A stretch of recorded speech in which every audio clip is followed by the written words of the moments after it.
sa 8 opisyal ng DPWH na sinibak sa pwesto ni Secretary Vince Dizon. Kasama rito ang Regional Director ng Calabarzon na si Jovel Mendoza. Naharap si Mendoza sa reklamo dahil sa umano'y ghost project sa Rizal.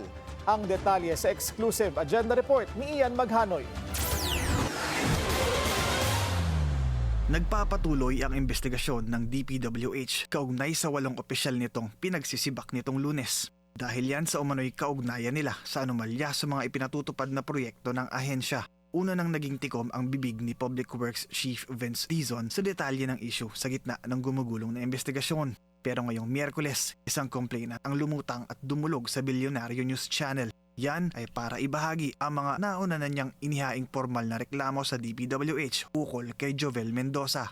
Si Mendoza ang DPWH Calabarzon Regional Director na kabilang sa mga nasibak sa DPWH at kasalukuyang isinasailalim sa investigasyon. Kwento ng complainant na si Jerwin Angkaya, inreklamo niya ang opisyal dahil sa questionabling proyekto nito sa Barangay Silangan, San Mateo, Rizal.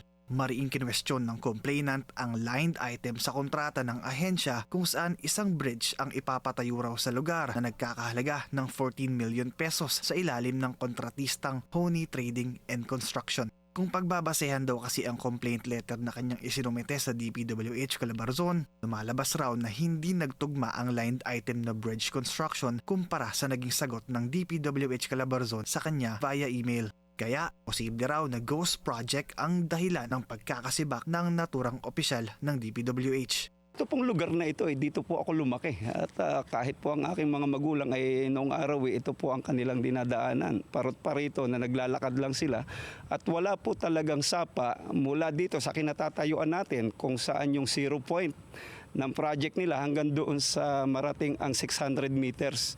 Wala po tayong madadaan ng sapa o hukay para magkaroon ng gawaing tulay dito sa karsadang proyektong ito. Ito yung creek na sinasabing nasa labas ng 600 meters na proyekto ng DPWH Calabarzon dito sa San Mateo, Silangan.